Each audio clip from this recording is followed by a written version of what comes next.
I had moved to Chicago, and then I was like talking to people, and I'm like, yeah, but what's going on with teriyaki out here? And they're like, what are you talking about? And I'm like, what the are you talking about? And it's like this like Larry David style showdown where you're just like, you know, like squinting at each other and hoping the music starts, you know?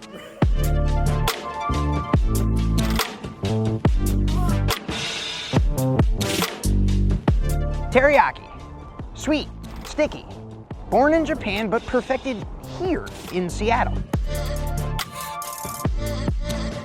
That's right, the thick saccharine grilling glaze that you know and love is only nominally a Japanese creation. Modern teriyaki was pioneered in Seattle in the 70s, and for decades it thrived as this city's cheap, quick alternative to franchise fast food.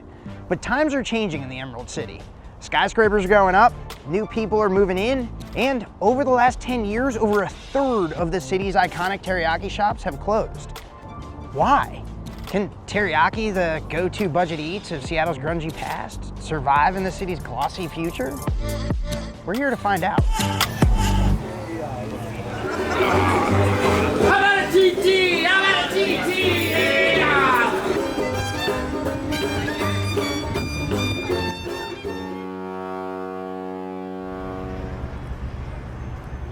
In 2016, Thrillist published a piece by award-winning food journalist Naomi Tomky that highlighted a grim trend in Seattle's food scene.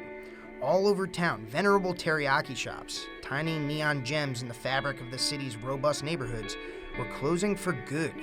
We stopped by her place for a cup of coffee and a primer on Seattle's present-day teriyaki situation. I was born and raised in Seattle, and I love teriyaki and grew up eating it all the time. The piece wasn't originally going to be about the death of teriyaki. It was just, I wanted to write about Seattle teriyaki and why it mattered and why it was meaningful. I think Seattleites, people born and raised here, will always look for that teriyaki, and it will always be a comfort food for them. So Toshi opened the first shop in 1976 on Queen Anne. He got himself a rice cooker and developed this chicken recipe, and there's nothing like it before that. I wanted to keep it small, simple. I started serving teriyaki chickens with reasonable prices so people can eat it more often. People were really into it, people were buying it, and he ended up expanding and franchising. And at one point he had 17 restaurants. There's still so many restaurants that are all versions of Toshi's teriyaki, Toshio's teriyaki, Yoshi's, and who even knows what is connected to him. I know there are so many teriyaki places now, but I feel we do a good job. Teriyaki in Japan is this sort of light sauce that's brushed on after seafood or something similar is cooked.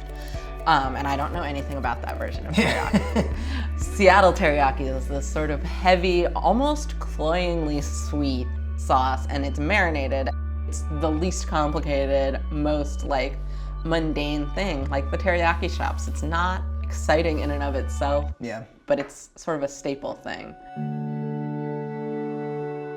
Knut Berger, who's sort of an elder statesman of the Seattle media world, had this great line in the New York Times article where he says, Seattle teriyaki is so ubiquitous as to be invisible. And that really stuck with me because teriyaki is always these little tiny shops, often immigrant run. You have the locals who have been eating it their whole lives and don't even realize it's just a Seattle thing.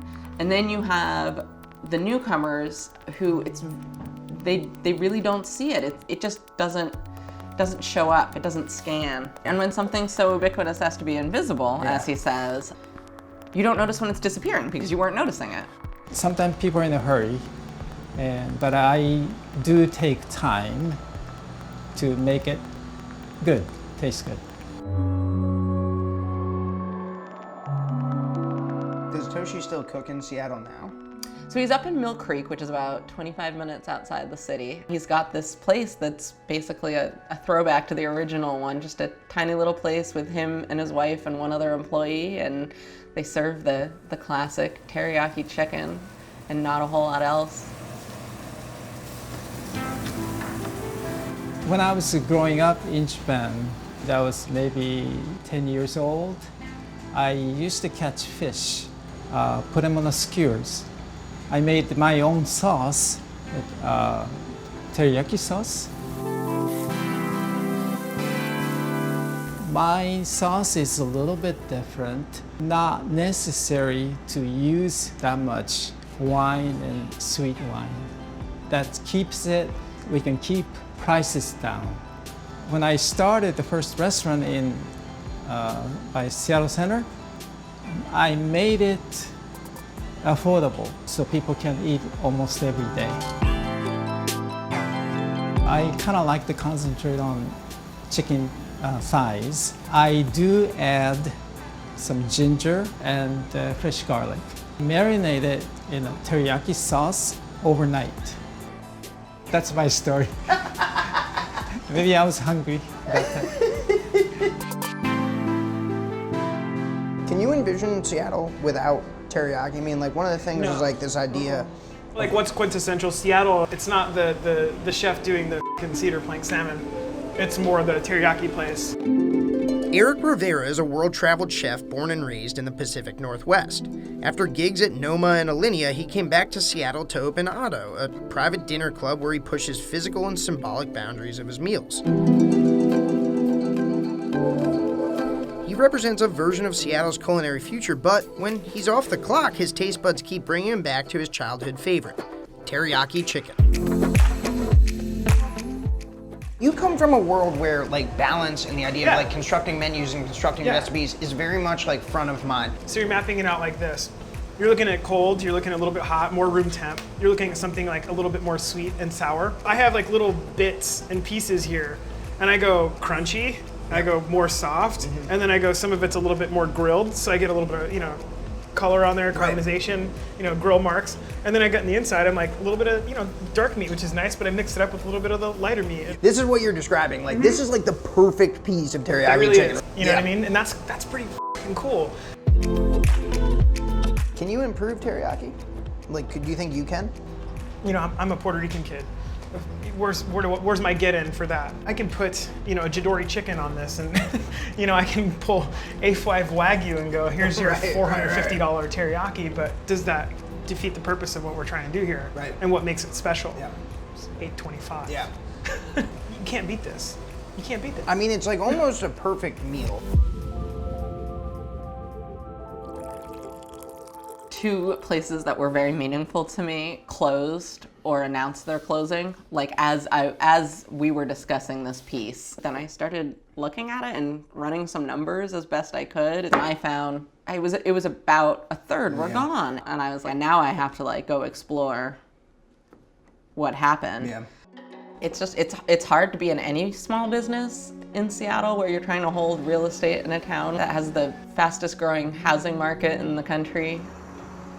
And also has two big tech titans that are hiring more people by the day.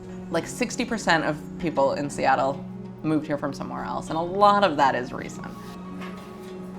It comes in styrofoam, which is interesting because Seattle's outlawed styrofoam for many years now. They're just like, yeah, we're just gonna keep doing that. Just since I've written this article, I've had Seattleites come to me and say, oh my gosh, this is a thing that's disappearing. Like, I love teriyaki. I grew up eating that. We can't let that happen. But if Seattleites don't want to let teriyaki disappear on their watch, they'll need to talk openly about how it fits into their changing city. So we called up some locals to do just that over beers at Fremont Brewing's Urban Beer Garden. I'm Nancy Leeson. I'm the food commentator for KNKX Radio, and I was the longtime restaurant critic and food writer for the Seattle Times. Eula Scott Bino, and I host a local podcast called Hella Black, Hella Seattle. And so our main goal is to help people of color get out and be more, involved in Seattle. We have such dollar value that we want to spend places, but we don't know how sometimes. My name's Shota Nakajima. I'm the chef owner of Vedana. I was born in Japan. I moved to Seattle when I was in elementary school. I grew up with Toshi's son. Like their whole family, we've been family friends. I was a waitress for a long time, and I worked at a restaurant at Green Lake. Before I get to work, I go around the corner to Toshi's, and at the time it was like $4.50. You can get this enormous thing of teriyaki and rice. Sometimes we would just, two of us would share it. Once you get into high school here, it's like lunch. You know what I mean? So you're going all the time. Like our black like food is teriyaki. It's so affordable. You get so much food for it. Do you guys feel like in Seattle in 2017 that holds up? Is teriyaki still what Seattle is? I don't think so. Seattle used to feel a really small town. Really small town. As the transplants come in with their added wealth, they don't really need to spend like $5 on a plate when they have, you know, $45 like a budgeted for the meal. People are more careful about what they're eating. This is not the sustainably raised organic chicken that free, right. With the way people eat now, where they want every plate to be like a foodie picturesque thing, like, and teriyaki is like, it's chicken with sauce on top and like on top of rice and like really sweet, you know, for some people who are like, oh, it's just so sweet. It's like, that's the point. Like it's like a, you know, it's a weird sweet savory thing. I guess because I'm a restaurateur and I own like a restaurant, and I'm Japanese. I feel like sometimes the trend goes to like authentic Japanese food, and that's kind of what I was focusing on 2 years ago. But with any kind of food, any kind of culture, everything evolves. But for me, like teriyaki in Seattle, it's just supposed to be there in like a weird conscious way. Do you guys think that teriyaki has a place in Seattle's future? Maybe, I'm not sure. Our immigrant populations are coming largely from Asia. I think we're always going to have teriyaki somewhere. I lived in Japan. I like went to a few different cities, but you know, I come back here and there's teriyaki, and it's one of those like comforting things that I see. I mean, it's our cheap eats. It's our cultural cheap eats. It's the one thing that like, you know, feels very unique to us. It's important, I think, to have things that make you feel like your place is different from other places because of the way everything is becoming more similar, you know? I think it's here to stay in the Pacific Northwest. Whether or not they can afford to stay in Seattle proper is yet to be seen. You can't put that kind of thing back in the box once it's been created. If teriyaki won't go back in the box, where will it go? Seattle's transforming too fast to say with certainty, but in the midst of change, a small constant can be a big comfort. And to some Seattleites, that's what teriyaki has been all along.